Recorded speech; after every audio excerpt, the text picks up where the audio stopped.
Assalamu alaikum warahmatullah.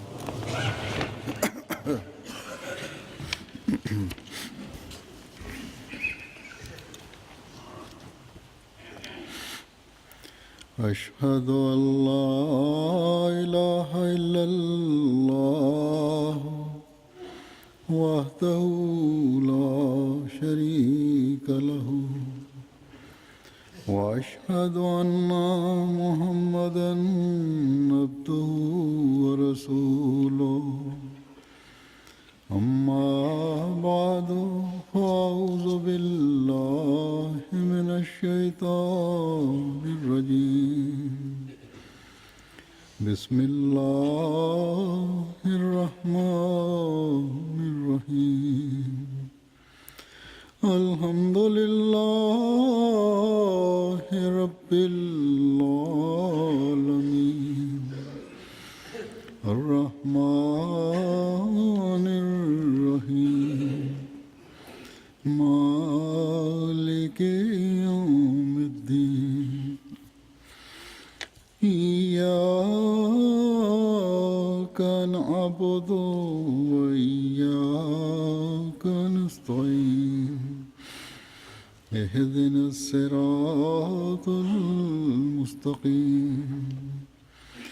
صراط الذين أنعمت عليهم غير المغضوب عليهم ولا الضالين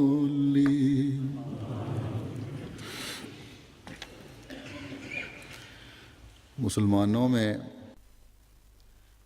जैसे एक तबका Ndër muslimanët ka një grup që ndjek të ashtu quajtur hoxhallar dhe pa menduar, उनके पीछे चलकर बगैर सोचे समझे pra të cilët hoxhallar të cilët pa menduar dhe pa përdoruar logjikën përpiqen të krijojnë sherr dhe ata e kundërshtojnë xhamatin musliman Ahmedia. Një grup tjetër njerëzish, edhe këta janë shumë, të cilët nuk kanë lidhje me fenë, Eid की नमाज पढ़ने वाले हैं vetëm या ज़्यादा से ज़्यादा कभी कभार ndoshta falin namazin e Bajramit ose maksimumi कुछ ऐसे हैं ndonjëherë falin namazin e Xumas. मज़हब में Disa të tjerë janë ata të cilët heshtin për shkak të frikës, edhe pse ata nuk i pëlqejnë qëndrimin e vrazhd të hoxhallarëve ndaj fesë, edhe nuk duan as pak sjelljet e ulemave që lëshojnë vendime për mosbesimin e njëri tjetrit. लेकिन एक ऐसी तादाद भी है Por जो गो ka edhe një grup njerëzish i cili ज़्यादा इल्म तो नहीं ndonë se nuk kanë njohuri të shumta दीन का ज़्यादा इल्म ndaj fesë islame, ख्वाहिश रखते हैं कि गैर por तरफ से dëshirojnë që akuzave që i bojnë kundërshtarët fesë islame उनका duhet të përgjigjen, तदारक किया जाए duhet t'ua mbyllen gojet, उनके मुंह बंद करवाए जाएं उनकी ख्वाहिश है कि इस्लाम के तमाम dëshira e tyre është që të gjitha sektet edhe grupimet e muslimanëve të bashkohen dhe t'i bëjnë ball armikut të fesë islame dhe Dejjalit. Pakistan हिंदुस्तान के रहने Në këtë grup bëjnë pjesë musliman nga Pakistani, nga India dhe nga vendet arabe dhe nga vendet e tjera islamike. इन लोगों की तरफ से Ata dëshirojnë जो इस्लाम को सिर्फ इस्लाम के नाम ta njohin islamin ना कि vetëm nga emri islam, jo nga emri i ndonjë grupi apo sekti të caktuar. सवाल उठाते हैं Kjo akuzë कि क्या पहले gjithashtu i bëhet edhe xhamatit musliman Ahmedia. Në vendet e ndryshme na shtrojnë pyetjen, duke thënë se pak ishin sekte në islam që के हमदर्द हैं edhe ju keni krijuar sektin tuaj? फिरका बंद Në thonë, nëse jeni dashamirës të fesë islame, atëherë përpiquni t'i lironi muslimanët nga grupimet. मैं ऐसे सवाल करने वालों Së pari, इस लिहाज से unë dua t'i falenderoj këta njerëz që shtrojnë वो हमें pyetje मुसलमानों का të tilla, मुसलमान तो समझते për arsye se ata të paktën neve na mendojnë të jemi një grup i fesë islame. पीर का फतवा Pa menduar të paktën nuk lëshojnë vendimin e tekfirit ndaj nesh, do të thënë tekfiri do thotë të thuash pa fe dikujt. Njerëzve të tillë doja t'u them se Allahu i Madhërisëm duke i treguar mëshirë ndaj umetit musliman, sipas paralajmërimit të dërguarit të Allahut sallallahu alaihi wasallam, dhe në përputhje me premtimin e tij dërgoi Hazrat Mirza Ghulam Ahmedin nga Kadiani si Mesi i premtuar dhe Imam Mehdi në mënyrë që të hiqen sektet nga umeti. Muslimanët që vinë nga sektet e ndryshme në Xhamatin Musliman Ahmedia सलाम पहुंचा रहे për të vinë për të përhapur mesazhin e Mesiut të premtuar, हैं में से आकर फिरका बंदी ata खत्म करते हुए i japin fund fenomenit të grupimeve në brenda fesë islame. Amal para Edhe होने के लिए vinë për जुमात अहमदिया में शामिल të hyrë në një islam. अल्लाह ताला Allahu i bekoi ata sepse उनकी बसीरत की आंख ata i thanë lam të mirë fenomenit të grupimeve brenda islamit dhe e përqafuan islamin e vërtet. E pranuan atë vendimtar dhe gjyqtar, ardhja e të cilit ishte paralajmëruar nga vetë profeti Muhammed sallallahu alaihi wasallam, ताकि i cili do t'i tregonte botës mësimet e vërteta të fesë islame në bazë të dritës kuranore, आप आ गए हैं i cili उनको हकीकत do t'i largonte muslimanët nga keqkuptimet. रोशनी के मुताबिक देखा जाए उनको और हकीकी कुरानी Kjo është pikrisht pra për shkak të dritës së atij që ka ardhur prej Zotit për ta ndriçuar Kuranin famlar, भेजे हुए की इस्लामी i cili na edukoi në bazë të mësimeve të Kuranit तारीख दी जाए që Xhamati Musliman Ahmedia sipas urdhrit të Zotit dhe të dërguarit të tij, çdo njeri që pohon shahadetin किसी मुसलमान e quan musliman, किसी शख्स के मुसलमान होने के लिए इतना ही काफ़ी है sepse sipas hadithit kështu është që për një njeri që për të qenë musliman mjafton vetëm që ai të thotë la ilaha illallah Muhammadur Rasulullah. Kjo është provuar nga hadithet. दूसरे फिरकों को Ndërsa nëse shikoni हर एक grupet e tjera के बारे में muslimane, atëherë do të gjeni që secili prej tyre lëshojnë vendim për mosbesimin e tjetrit. वालों की ये Pra ata njerëz që kanë mendim të tillë që umeti musliman që parë ishte ndarë në sekte edhe Xhamati Musliman Ahmedia vetëm e ka shtuar sherrin, është një mendim krejtësisht i gabuar dhe vjen për shkak të padijenisë ndaj Kuranit edhe ndaj haditheve të profetit sallallahu alaihi wasallam. Lexoni literaturën e ndonjë sekti tjetër. ताले कर लें Do të gjeni क्योंकि aq shumë vendime të tekfirit, pra अगर जमात për të qenë pa fe ndaj njerëzve, ndaj sekteve të tjera, इस्लाम पर हमलों का दिफा नजर आएगा ndërsa nëse lexoni literaturën e fesë islame, literaturën e Xhamatit Musliman Ahmedia, do të gjeni mbrojtjen e fesë islame nga sulmet e istarëve të feve të tjera. Ose do ta gjeni kërkesën që u bëjmë muslimanëve që të heqin dorë nga përqarja dhe të bashkohen për shërbimin ndaj fesë islame. Ose do ta gjeni se çfarë duhet të bëjmë për të kryer më mirë detyrat që kemi ndaj Zotit dhe ndaj krijesave të Tij. नफरतों के अंगारे Ose do të gjeni në mënyrë të seksuar se çfarë duhet të bëjmë për të shuar flakët e urrëties dhe armiqësisë nga bota. कि आ हजरत Ose do të gjeni se çfarë pozitje të lartë kishin i dërguari i Allahut dhe ashabët e tij, dhe se çdo kush prej tyre ishte një yll i ndritshëm हर एक अपना अपना मुकाम që nëse do të ndiqet njeriu do të udhëzohet. Pra në literaturën e xhamatit këto gjëra të bukura do t'i gjeni. Ndërsa në literaturën e sekteve të tjera तकफीर के फतवों के अंबार do të gjeni nëse do të merrni në një libër të vendimeve, do të gjeni vetëm se kush është mosbesimtar e kush nuk është. के सहाबा का क्या मुकाम है Pikën e fundit që thash se çfarë pozite të lartë kanë eshabet e profetit sallallahu alajhi wasallam, këtë do ta trajtoj sot.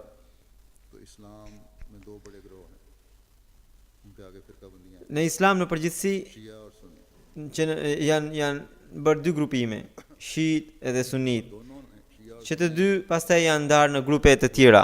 गुलव और ज्यादती से Edhe करते हुए ato grupe kanë egzageruar kaq shumë गिराने से भी mendimet e tyre, जिन्होंने saqë हजरत सल्लल्लाहु अलैहि वसल्लम के साथ saqë इस जमाने में vjen në pikpyetje edhe nderi i eshabëve të nderuar të profetit sallallahu alaihi wasallam, të cilët bashkëpunuan me të dërguarin e Allahut. और लगाए इन्होंने और लगाते चले जा रहे हैं Këto grupe, अगर एक njëri nga ata për shembull हजरत Ali ka egzageruar kaq shumë pozitën e Hazret Husajnit, e të Hazret Eliut, e ka egzageruar aq shumë pozitën e tyre saqë खलीफाए राशिदीन के eshabet e tjerë edhe profetët e tjerë pastaj i kanë nënçmuar krejtësisht, जवाब में कमी नहीं की duke bërë këtë punë në mënyrë shumë të padrejtë. ग्रोहों के अंदर मजीद फिरकाबंदी Pastaj edhe grupi tjetër nuk ka bërë më pak. Ata duke dhënë përgjigjen e tyre बर्पा किया हुआ e kanë nënçmuar pozitën e Hazret Husajnit.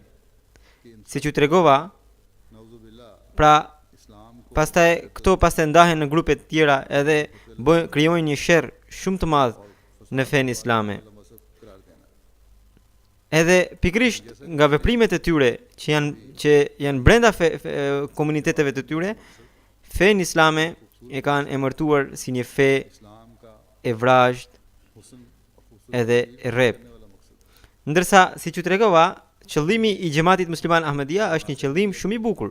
इन ग्रोहों Është një qëllim që synon ta tregojë bukurinë e fesë islame. ज्यादती है Prandaj, आजकल हम xhamati musliman Ahmedia से गुजर रहे हैं në asnjë mënyrë nuk duhet të konsiderohet si sekte të tjera. Përndryshe do të jetë padrejtësi e madhe ndaj këtij xhamati. क्योंकि Këto ditë, siç po kalojmë ne nga muaji i Muharremit, वहाँ हमें gjatë këtij muaji shpesh ndodhin दोनों तरफ का gjëra të papritura në përvendet islamike. Pakistan Edhe या Iraq fatkeqësi të ndryshme, luftra, gjakderdhje e të dyja llojeve, pra edhe sunive edhe sekte edhe shiitëve. कोई फसाद के पाव Në Pakistan, në vende të tjera गो के अब तो ku ka रोजाना një numër të madh të shiitëve edhe sunive. Edhe pse tani këto ngjarje po bëhen për ditë, जैसा कि मैंने कहा por gjatë Muharremit zakonisht shtohen më shumë. बार लगाए होंगे एक दूसरे के खिलाफ Siç u tregova që देखा तो बहुत सारा për shkak të vendimeve të tyre të tekfirit, pra të lëshimit të vendimeve që janë pa fe kundër njëri tjetrit, pra këto vendime janë kaq shumë saqë nëse grumbullojmë bëhen voluminoze, edhe janë vendime aq të vrazhda, aq të këqija, saqë edhe këtu edhe si shembull nuk mund t'i lexoj dot ato. और हज़रत इमाम हुसैन अली वगैरह Sot dëshiroj बयान फरमाए हैं vetëm të paraqes citate चलता है nga shkrimet खूबसूरत तरीके से e vyera të Hazret Mesiut të premtuar Islam, pra të imamit të kohës. करने की कोशिश फरमाई Ato citate që tregojnë nivelin edhe statusin, pozitën e lartë të eshabëve. Edhe me këto citate del e qartë se me çfarë mënyre të bukur Hazret Mesiu premtuar Islam u përpoq ti mbronte paraardhësit e fesë islame. तरबियत नहीं हुई Kur i grumbullova këto, faqet kanë kaluar në qindra, por për shkak të kohës unë do të lexoj vetëm disa nga ato. कि बाज़ दफ़ा I lexoj edhe për ata të cilët sapo janë antarësuar në xhamat që ende nuk janë edukuar ashtu siç duhet, nuk dinë se çfarë mendimesh ka xhamati musliman Ahmadiyya ndaj ashabëve të Muhamedit sallallahu alaihi wasallam. Së dyti edhe për ata të cilët nga njëherë kur e shikojnë kanalin ton të xhamatit pra MTN edhe interesohen për të, atëherë ata të kuptojnë se xhamati musliman Ahmadiyya nuk është si sektet e tjera të cilat krijon përçarje. Edhe ata të dinë se çfarë thot Mesiu premtuar alayhi salatu wasalam rreth ashabëve të Profetit sallallahu alaihi wasallam. Në fakt, Mesiu premtuar alayhi salatu wasalam ka ardhur prej Zotit për t'i grumbulluar, për t'i mbledhur të gjitha sektet në një fe. Ai ka ardhur për t'i bashkuar muslimanët. Edhe këtë mesazh ai mori përmes shpalljes, që thot grumbulloi njerëzit që janë në tokë ala dinin wahid, pra në një fe të vetme.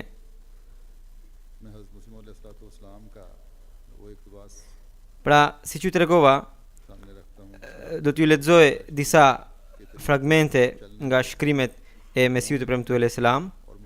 Së pari, do të lexoj një citat që në të cilën ai ka përmendur që ndjekja e rrugës së kalifëve të drejtë është parimi i një besimtari. Ai thotë, Mesiu premtuar alayhi salatu wasalam thotë, unë e di që askush nuk mund të bëhet musliman i vërtet derisa të marrë ngjyrën e Ebu Bekrit, Umerit, Usmanit dhe Aliut. Ata nuk e donin botën as pak, madje ata e kishin dedikuar jetën e tyre në rrugën e Zotit. Për pozitën e kalifëve të drejtë, në një libër tjetër, Sirul Khilafa, në faqen 328, Hazret Mesihu i premtuar alayhi salatu wasalam thot, e lexova numrin e faqes sepse është një libër që ka shkruar Hazret Mesihu i premtuar alayhi salam në gjuhën arabe. Në mëngjes përkthuesve të gjuhës arabe u kam dhënë referencat në mënyrë që ata në përkthim ta lexojnë versionin origjinal që ka shkruar vetë Hazret Mesihu premtuar alayhi salam. Shkrimet e tij në gjuhën arabe nëse lexohen apo dëgjohen ashtu siç janë kanë më shumë ndikim. Përkthyesi nuk mund ta arrijë nivelin e tij, sado gjuhëtar i madh të jetë. Pra, ai thot për Zotin, kalifët e drejt janë ata të cilët nuk nguruan as pak, as për t'u futur në gojën e vdekjes. Për hir të Zotit, ata pranuan t'i shkëpusnin edhe lidhjet me prindrit, me familjarët e tjerë. Ata blejnë armiqësi nga shokët e tyre. Për hir të Zotit sakrifikuan pasurinë edhe jetën. Megjithatë, ata qëndruan të penduar e vetmuhues, duke pranuar se nuk e kanë kryer detyrën e tyre ashtu siç duhet. Syt e tyre shpesh nuk shijonte gjumin e natës. Ata kur nuk e morën parasysh rehatin e tyre. Atëherë, si mund të imagjinohet që ata ishin mizor, shtypës, që nuk e zbatojnë drejtësinë dhe i në përkomin të tjerët. Ndërsa është provuar për jetën e tyre që ata nuk ishin lakmitar, madje gjithnjë gjendeshin të përulur te pragu i Zotit. Ata ishin një popull që ishte përhumbur pas Allahut. Pra, Hazret Mesihu premtuar alayhi salam thot se kalifët e drejt kishin sakrifikuar çdo gjë për fenë islame dhe për të dërguarin e Allahut sallallahu alaihi wasallam. Dhe ishin përhumbur pas Allahut. Pastaj në Sirul Khilafa, pra në atë libër në faqen 355, për Hazret Ebu Bekrin ai thot, ai kishte njohje të përsosur ndaj Zotit dhe ishte shumë i duruar me natyrshmëri shumë të butë. i pëlqente të jetonte me modesti. Mohammad Mustafa Ishte shumë mëkatfalës, गहरा ताल्लुक mëshirshëm dhe dashamirës. खैरुल वरा की Ai njihe nga drita e ballit të tij. से ढांपती गई थी जिसमें Ai kishte lidhje të ngushtë me Hazret Muhammedin sallallahu alaihi wasallam. Shpirti i tij kishte ngjasuar me shpirtin e të dërguarit të Allahut sallallahu alaihi wasallam dhe që ishte mbuluar me atë dritë, नीचे छुपा दी गई थी। me të cilën ishte mbuluar edhe prisi i tij dhe i dashuri i Zotit sallallahu alaihi wasallam. रसूल और फ़ख्र नौ इंसानी मोहम्मद मुस्तफ़ा सल्लल्लाहु अलैहि वसल्लम की मोहब्बत में Urtësia e tij kishte ngjasuar me urtësinë e Hazret Muhammedit sallallahu alaihi wasallam. भी और असरारे इलाही का ज़हूर हुआ तो आपने तमाम दुनियावी ताल्लुकात को तोड़ दिया, Ai ishte në krye को छोड़ दिया për ta kuptuar Kur'anin dhe për të pasur dashurinë तमाम ndaj të dërguarit të Allahut sallallahu alaihi wasallam. और Prisit जिस्मानी को दूर e prisit të profetëve Hazret Muhammedit sallallahu alaihi wasallam. सच्चे खुदा Kur ati u shfaq vërtetësia e botës tjetër, atëherë ai shkëputi të gjitha lidhjet e kësaj bote dhe i braktisi të gjitha marrëdhëniet toksore dhe mori ngjyrën e atij që donte. सादिक हुब इलाही आपके रगो रेशा में मुकम्मल हो Për të arritur और आपके दिल की तह këtë synim, hoqi dorë nga të gjitha synimet personale. Nefsi i tij u zbraz nga ligësitë materiale dhe mori ngjyrën e Zotit të vërtet. U humb për të fituar pëlqimin e Zotit të botëve.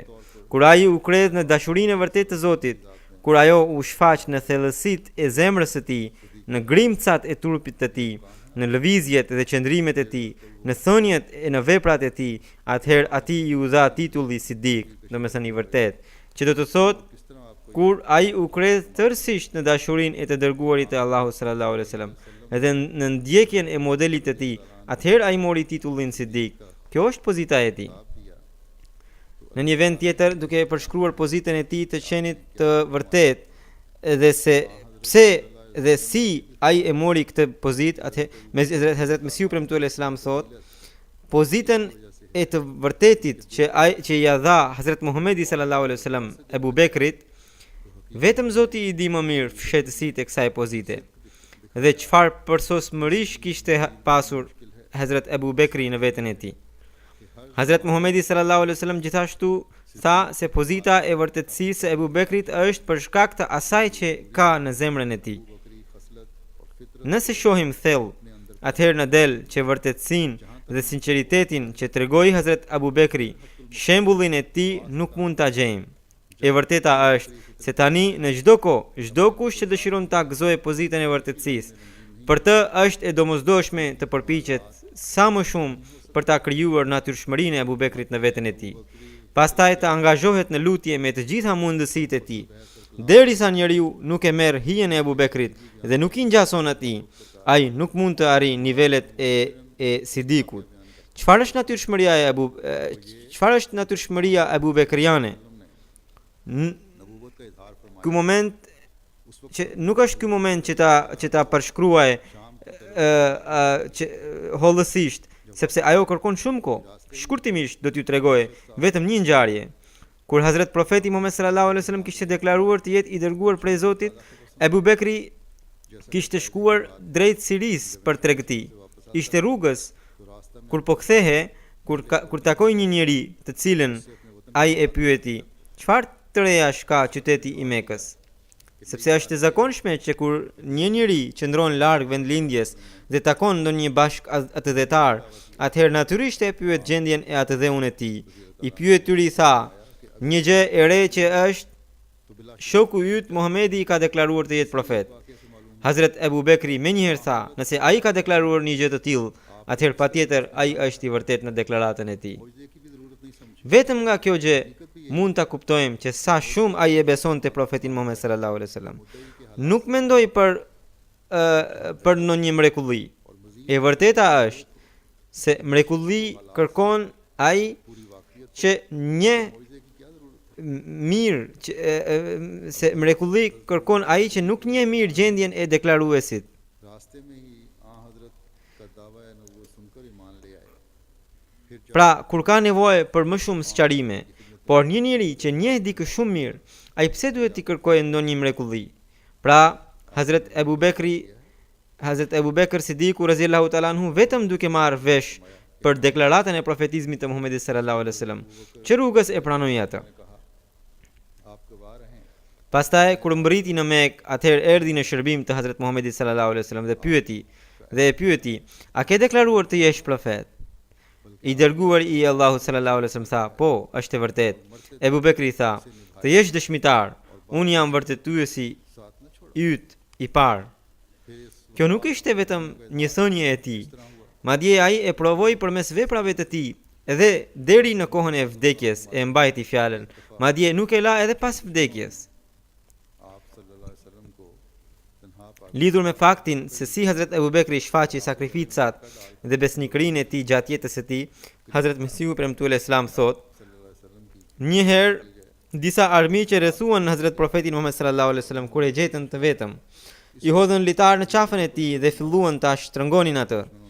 Kishte shumë mundësi, kishte mundësi që Profeti Muhammed sallallahu alaihi wasallam të jepte shpirt, उम्मत पर हज़रत अबू बकर të jepte shpirtin. Rastësisht atje erdhi Ebu Bekri, i cili me shumë vështirësi e liroi nga ata. Për këtë ata i u vërsulën Ebu Bekrit dhe आयत से इस्तज़ e rahën kaq shumë saqë ai humbi ndjenjat dhe ra për tokë.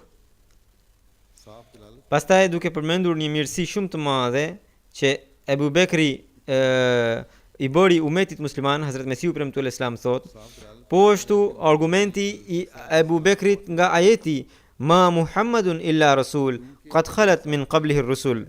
के पहले Do të thënë Muhamedi nuk është veç se një i dërguar, खातमुल अंबिया të gjithë dërguarit e tjerë më para ati kanë ndruar jetë, kanë kaluar.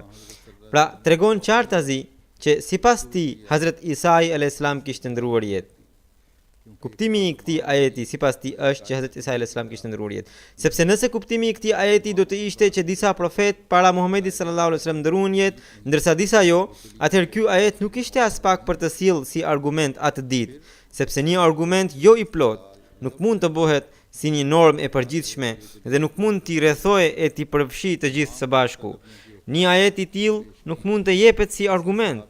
Atëherë metoda e argumentimit të Hazrat Ebu Bekrit përmes atij ajeti do të dalë e kotë. और सब सुनकर Duhet të dini edhe faktin që argumentin që dha Hazrat Ebu Bekri për vdekjen e të gjithë profetëve të mëparshëm, asnjëri nga ashabët e tij nuk e kundërshtoi atë. Edhe pse atë ditë ishin mbledhur të gjithë ashabët e të dërguarit të Allahut sallallahu alaihi wasallam, që të gjithë madje e heshtën. Kjo provon që ashabët u bashkuan mbi këtë fakt dhe bashkimi i ashabëve është një argument me vete. Bashkim i cili nuk mund të bëhe për devijim. Pra, një ndër favoret e Hazret Ebu Bekrit është edhe ky favor që ai i bëri umetit që muslimanët të vetë disohen për devijimin që do të bëhe në të ardhmen. Me këtë argument, gjatë kalifatit të tij, ai hapi derën e vërtetësisë dhe rrugës së drejtë dhe vendosi një urë kaq të fortë mbi lumin e devijimit, saqë edhe sikur të bashkohen të gjithë hoxhallarët dhe gjindet, prap ata nuk mund ta thyen këtë urë. Prandaj lutemi që Zoti i Madhërisëm t'i dërgojë mira selamesh shpirtit të Hazret Ebu Bekrit, i cili duke marrë shpalljen e pastër prej Zotit, bëri njoftimin se Isai ndroi jetë. Pastaj Hazret Mesihu premtuar selam përmend përpjekjet e vyera të Hazret Abu Bekrit që ai bëri për të larguar një tjetër sherr të jashtëzakonshëm. Thot, edhe në atë kohë Musailma kishte mbledhur njerëz për t'i mashtruar. Hazret Abu Bekri u bë kalif në një kohë të tillë. Njeriu mund të imagjinojë se çfarë vështirësish ai kishte për të përballur këtë sherr. Nëse ai nuk do të ishte zemër hekur dhe nëse besimi i tij të mos kishte ngjasuar besimit të dërguarit të Allahu sallallahu alaihi wasallam, atëherë ai patjetër do të hutohej. Por Sidiku kishte ngjashmëri me profetin Muhammed sallallahu alaihi wasallam dhe ishte nën hijen e tij. Ai ishte indikuar nga virtytet e tij dhe zemra e tij ishte mbushur me dritën e besimit. Prandaj tregoi atë trimëri dhe palakundshmëri, të cilën nuk e gjejmë dot pas profetit Muhammed sallallahu alaihi wasallam. Jeta e tij ishte jeta e Islamit Kjo është një çështje kaq e qartë që nuk ka nevojë të diskutohet gjatë. Vetëm lexojini rrethanat e asaj kohe, pastaj edhe krahasojini shërbimet e Ebu Bekrit. मैं यकीन रखता हूँ कि अगर आ हजरत सल्लल्लाहु Sinqerisht, ju them të vërtetën, Ebu Bekri ishte Ademi i dytë për fenë islame. Besoj fuqimisht që nëse nuk do të kishte një njeri të tillë si Ebu Bekri pas Hazret Muhammedit sallallahu alaihi wasallam, atëherë edhe Islami nuk do të ishte. Ebu Bekrit i takon merita e madhe që ai e rivendosi fenë islame. Përmes fuqisë së tij të besimit i ndëshkoi të gjithë kryengritësit dhe vendosi paqe. Tamam ashtu siç kishte paralajmëruar Allahu i Madhrishëm me fjalët: unë premtoj që me dorën e kalifit të vërtet do të rivendos paqe. Ky paralajmërim u përmbush me kalifatin e Hazret Ebu Bekrit në atë mënyrë që qielli dhe toka praktikisht e dëshmuan këtë. Pra, ky është shpjegimi i titullit Siddiq, që Siddiq lëku, pra vërtetësia në të duhet të ishte i këtij niveli. आपके घर में गए और देखा Pastaj për pozitën e lartë të Hazret Kalifit të dytë, pra të Hazret Umerit radhiyallahu ta'ala anhu, dhe për dashurinë dhe sinqeritetin e tij ndaj të dërguarit e Allahut sallallahu alaihi wasallam, Hazret Mesiu premtuar selam thotë: një herë Hazret Umeri kishte shkuar në shtëpinë e të dërguarit të Allahut sallallahu alaihi wasallam dhe konstatoi që atje nuk kishte asnjë gjë. Vet i dërguari i Allahut sallallahu alaihi wasallam ishte shtrirë në një qilim aq të fortë, i cili kishte lënë shenja profetit të shenjtë në kurrizin e tij. Atëherë Umeri zuri të qante. I dërguari i Allahut sallallahu alaihi wasallam e pyeti për shkakun. Umeri tha: duke i parë vështirësitë tuaja, më erdhi për të qarë. Kejser dhe Kisra janë mbretër të asaj kohe. Pra, Kejser dhe Kisra kanë një jetë luksoze dhe ju keni këto vështirësi. Atëherë Hazret Profeti Muhammed sallallahu alaihi wasallam tha: çfarë pune kam me këtë botë? Shembulli im është si ai kalorës që udhëton në një kohë shumë të nxehtë. Gjatë rrugës, në kohën e drekës, kur ai u shqetësua shumë nga vapa dhe ndëtësia, ai erdhi pranë një peme dhe po duke qëndruar në kafshën e tij, qëndroi disa çaste për të pushuar. Pastaj po në atë nxehtësi vazhdoi rrugën e tij. Për pozitën e Hazret Umerit radhiyallahu ta'ala anhu, Hazret Mesiu premtuar selam thot në një libër tjetër: a dini se çfarë pozite të lartë kishte Hazret Umeri radhiyallahu ta'ala anhu ndër ashabet e të dërguarit të Allahut sallallahu alaihi wasallam? Ai kishte një pozitë kaq të lartë saqë disa herë ajetet e Kuranit zbrisnin sipas këshillave të tij. Rreth atij ka hadith të dërguarit të Allahut sallallahu alaihi wasallam që thot: shejtani largohet me vrap nga hija e Umerit. Në një hadith tjetër profeti sallallahu alaihi wasallam tha: nëse do të kishte profet pas meje, atëherë ai do të ishte Umeri. Hadithi i tretë është: në popujt e mëparshëm kanë qenë muhaddath, pra njerëzit me të cilët komunikon Zoti. Pra thot, nëse umeti im ka ndonjë muhaddath, atëherë ai është Umeri. Në një vend tjetër Hazret Mesiu premtuar selam thot rreth Hazret Umerit: ka disa paralajmërime të cilat plotësohen vetëm një herë dhe që plotësohen ose gradualisht ose përmes ndonjë personi tjetër. Për shembull, paralajmërimi i të dërguarit të Allahut sallallahu alaihi wasallam që thotë se duart e tij gjetën qelësat e thesarëve të mbretit Kejser dhe atij Kisra. Por siç e dim, i dërguari i Allahut sallallahu alaihi wasallam kishte ndruar jetë para se të përmbushte ky paralajmërim. Dhe ai as nuk i pa thesarët e Kejserit dhe të Kisras, e as qelësat e tyre. Por paralajmërimi ishte i përcaktuar të plotësohej në qenien e Hazret Umerit, sepse qenia e tij ishte hijeshuar nga qenia e bekuar e profetit Muhammed sallallahu alaihi wasallam. Prandaj në botën e shpalljeve, dora e Umerit u quajt dora e të dërguarit të Allahut sallallahu alaihi wasallam. Hazret Mesiu premtuar selam thot: derisa besimi nuk përkrahet nga bekimi i njohjes prej Zotit, deri atëherë ai kursesi nuk është jashtë rrezikut. Dëshminë e kësaj mund ta gjejmë që në fillimin e fesë islame.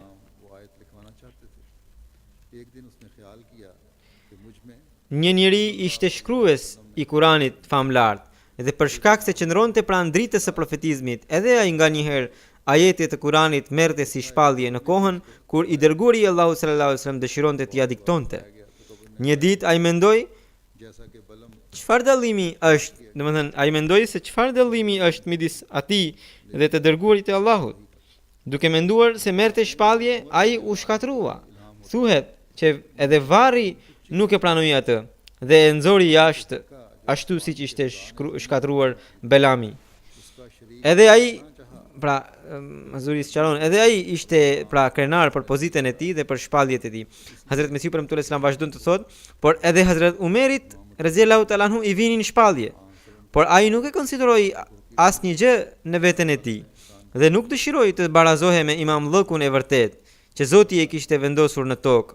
Madje veten e tij e konsideroi si një shërbëtor dhe rob i përulur. Prandaj bekimi i Zotit atë e bëri zëvendës të imamit të vërtet. Pra Hazrat Umeri radhiyallahu ta'ala anhu e konsideroi hiç karshi Hazrat Muhammedit sallallahu alaihi wasallam dhe Zoti e bekoi atë dhe e bëri kalif, që është zëvendës i profetit Muhammed sallallahu alaihi wasallam. Umar Farooq Në librin e tij Sirul Khulafa, faqja 326, Hazrat Mesiu premtues sallallahu alaihi wasallam thotë: और रुश्तो Zoti im më tregoi वो उन लोगों में से थे जिनको अल्लाह që Ebu Bekri, Umeri, जो खास तौर पर Umer Faruku pra dhe Usmani, Zoti qoftë i kënaqur me ta, ishin besimtar jashtëzakonisht të fortë. Ishin ndër ata të cilët Zoti i bekoi më së shumti, të cilët në mënyrë të veçantë morën mirësitë e Zotit.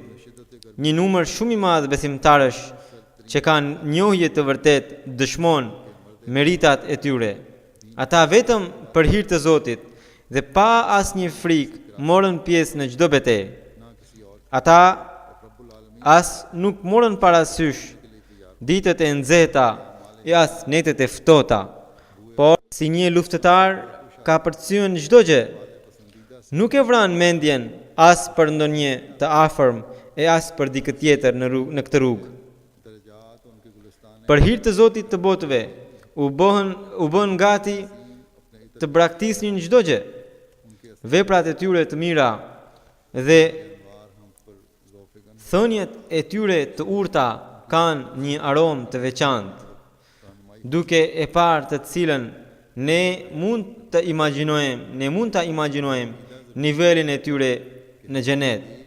Akbar रज़ियल्लाहु अन्हु Dritat e tyre edhe sot na ndriçojnë ne.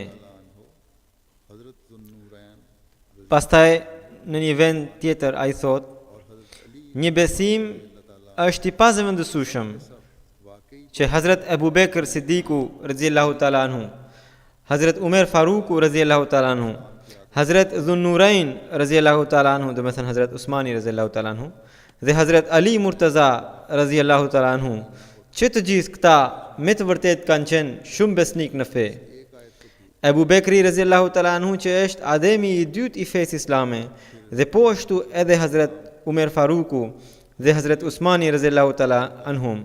Nëse nuk do të ishin besnik të vërtet ndaj fesë islame, atëherë sot do të kishim shumë të vështirë të besonim qoftë një ajet të Kuranit famlar që të jetë nga Zoti i Madhërisëm. बड़े मुत्तकी और पाक साफ थे और उन लोगों में से थे Hazrat Mesiu premtues sallallahu alaihi wasallam rreth pozitës së Hazrat Aliut radhiyallahu ta'ala anhu thotë, edhe këtë citat e kam marrë nga libri Sirul Khulafa, faqja është 358 dhe përkthimi i tij është: ai, pra, do me thënë Hazrat Aliu ishte shumë muteki, do me thënë njëri me takua, me devotshmëri dhe frikë ndaj Zotit, dhe shumë i pastër. Ai ishte ndër ata të cilët janë më të dashur të Zotit të gjithëmëshirshmit. Ishte shumë fisnik dhe nga një familje shumë fisnike. Ishte ndër udhëheqësit e kohës, ishte luan i Zotit fuqiplot dhe djalosh i Zotit mëshirplot. Ishte shumë bujar dhe shumë i qiltër. Ishte ndër ata burra të rrallë që kur nuk largohen nga fush beteje. Edhe sikur të përballen me një ushtri të tërë kundërshtarësh. Ai e kaloi jetën me shumë modesti dhe arriti nivelin e përsosmërisë në të mirat njerëzore. Gjithnjë ishte para për të shpërndar pasuri, për të marrë shqetësimit të tjerëve edhe për të kujdesur për jetimet, nevojtarët dhe fëqinjet. और आप हर किस्म की उस Ai ishte i pashembullt në fushbete, ishte mjeshtër në përdorimin e shpatës dhe hëngjarit, por njëkohësisht ishte edhe gojë ëmbël dhe letrar, domethënë kishte një stil të veçantë në të folurit. Fjalët e tij arrinte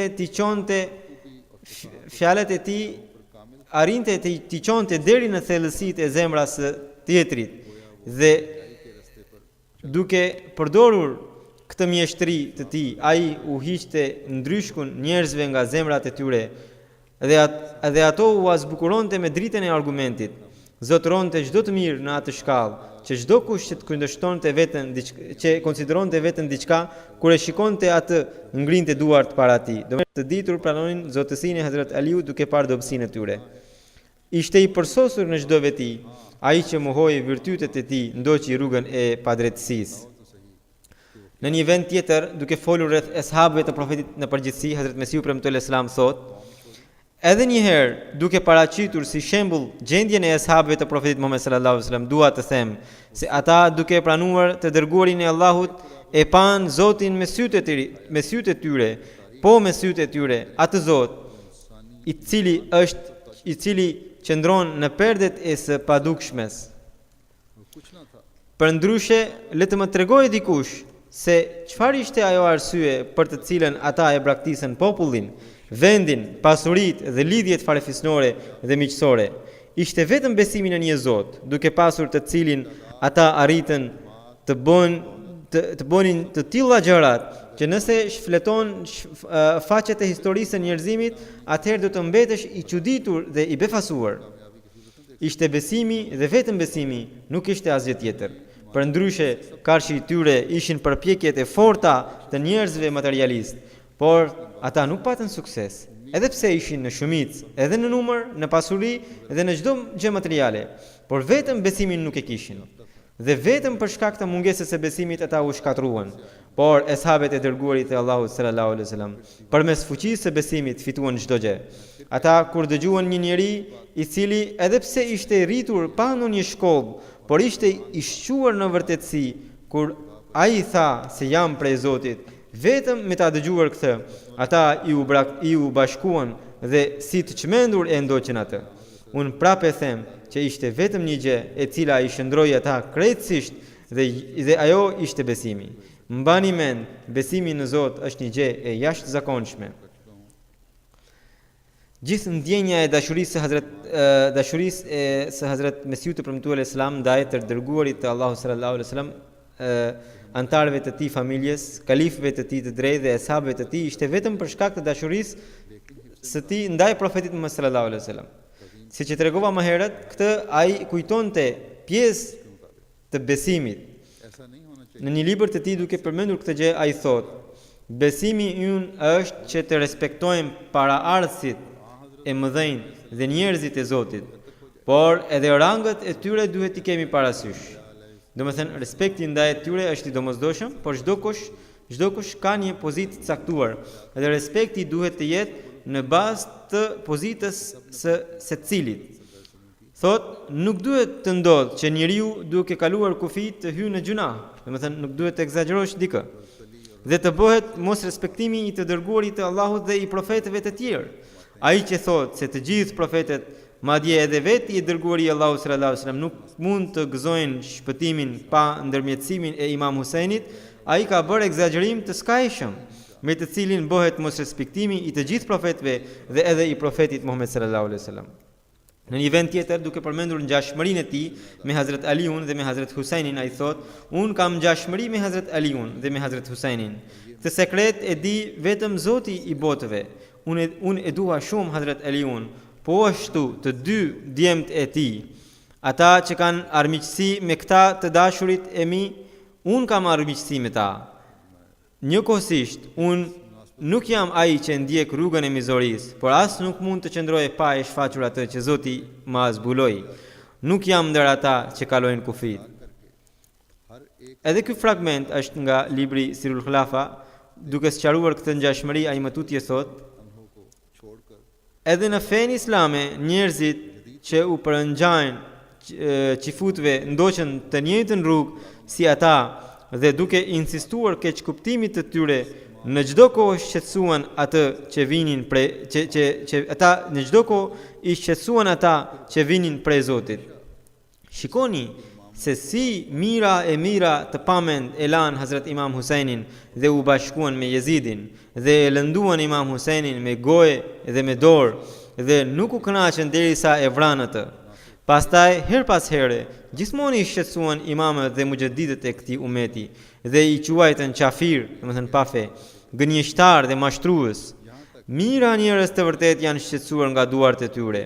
Nuk i quajtën vetëm qafir, madje nuk lanë asnjë përpjekje pa bërë për t'i vrarë ose për t'i burgosur ata, derisa erdhi edhe koha jonë.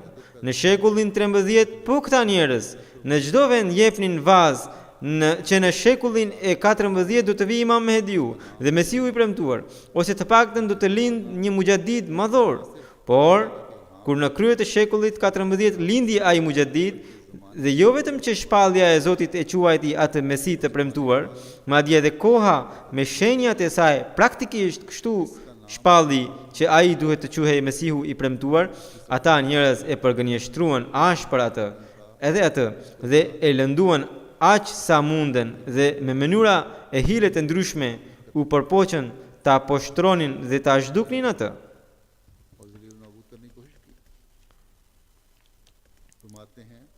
Pra e përgënjeshtruan dhe e lënduan në mënyra të ndryshme Mesiun e premtuar alayhis salam. Në një vend tjetër ai thot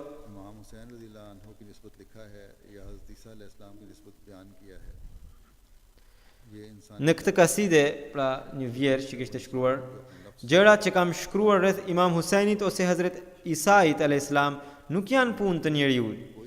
I poshtër është ai që nga nefsi i tij shan njerëzit e Zotit. Besoj fuqimisht që asnjë njeri që përdor gjuhën e tij si shpat kundër Hazret Husajnit apo Hazret Isait nuk mund të jetojë asnjë natë. Kërcënimi man ada waliyan li do ta kap atë me një herë. I bekuar është ai që kupton fshehtësitë qiellore. Është hadithi që thot man ada waliyan faqad adhantuhu bil harb. Domethënë ai që armiqësohet me të dashurin tim, unë shpall luftë kundër tij. Allahu thot. Hazrat Mesiu premtuar Islam thot se çdo gjë që shkruaj me urdhrin e Zotit. Në një vend tjetër ai thot, besimtarët janë ata që veprat e të cilëve dëshmojnë besimin e tyre, në zemrat e të cilëve shkruhet besimi. Ata që i japin përparësi Zotit ndaj çdo dëshirës së tyre dhe ndjekin rrugët e imta të takuas për hir të Zotit të tyre, përhumben në dashurinë e tij dhe çdo gjë që i pengon si një idhull nga rruga e Zotit, qoftë ajo ndonjë gjendje instinktive ose vepër e keqe ose plogështi apo dembeli, ata largohen nga të gjitha këto gjëra. Por i fatkeq Jezidi si mund ta gëzonte këtë gjë? Ai u verbua nga dashuria ndaj botës materiale. Por Huseini ishte i pastruar prej Zotit dhe i pastronte të tjerët. Padyshim ishte nga ata njerëz të bekuar, të cilët vetë Zoti i pastron me dorën e tij dhe i pagëzon me dashurinë e tij. Padyshim Hazrat Huseini është një ndër komandantët e xhenetit. Të kesh qoftë një grim mërije ndaj tij të mjafton të humbasësh besimi. Takuaja e tij, pastërtia e tij, dëlirësia e tij, dashuria e tij ndaj Zotit, durimi i tij, këmbëngulja e tij, adhurimi i tij ndaj Zotit, të gjitha këto janë modele të mira për ne. Ne jemi ndër ata që ndjekin udhëzimin që kishte marrë Hazrat Huseini. U shkatrua ajo zemër që ka armiqësi me të dhe fitoi ajo zemër që praktikisht e do atë dhe përpiqet ta ndjek atë me të gjitha mundësitë për ta pasqyruar në veten e tij besimin, sinqeritetin, moralin, guximin, takuan, këmbënguljen e Hazrat Husajnit dhe dëshiron ta ketë dashurinë ndaj Zotit ashtu siç e kishte ai. Këta njerëz janë të fshehur nga sytë e botës.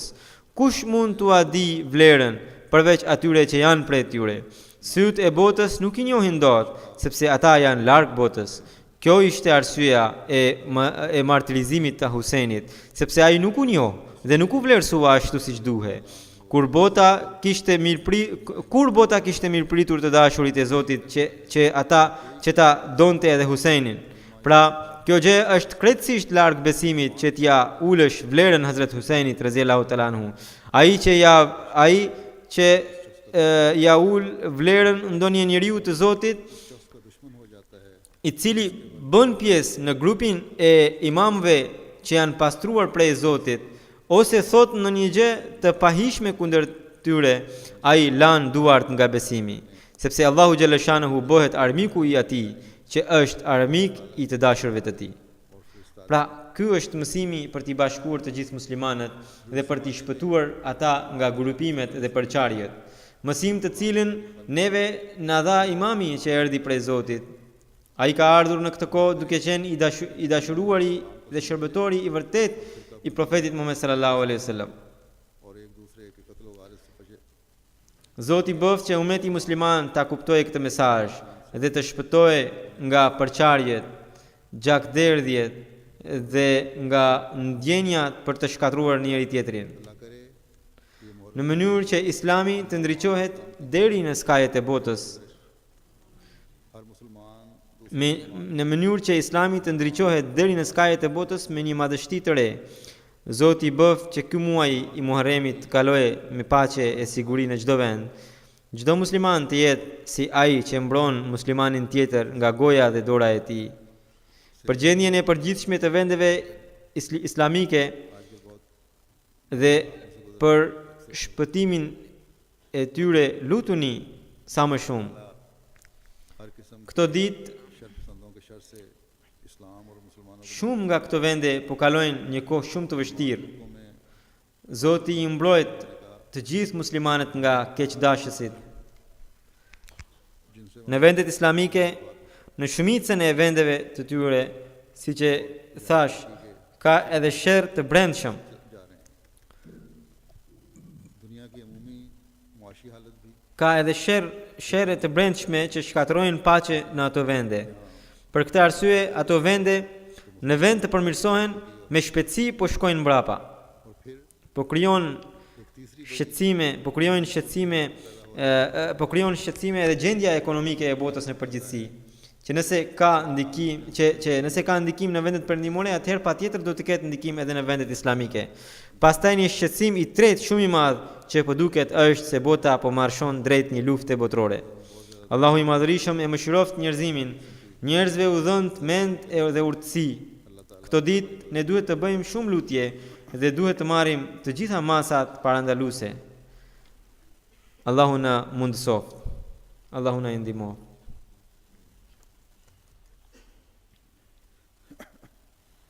الحمد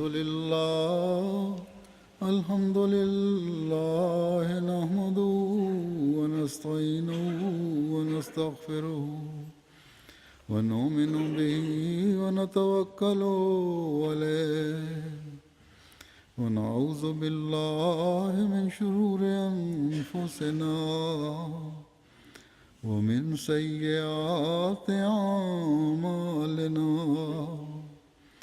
من يهده الله فلا مضل له ومن يضلل فلا هادي له ونشهد أن لا إله إلا الله ونشهد أن محمدا عبده ورسوله عباد الله رحمكم الله إن الله يأمر بالعدل والإحسان وإيتاء ذي القربى وينهى عن الفحشاء والبغي يعظكم لعلكم تذكرون اذكروا الله يذكركم وادعوه يستجب لكم ولذكر الله أكبر.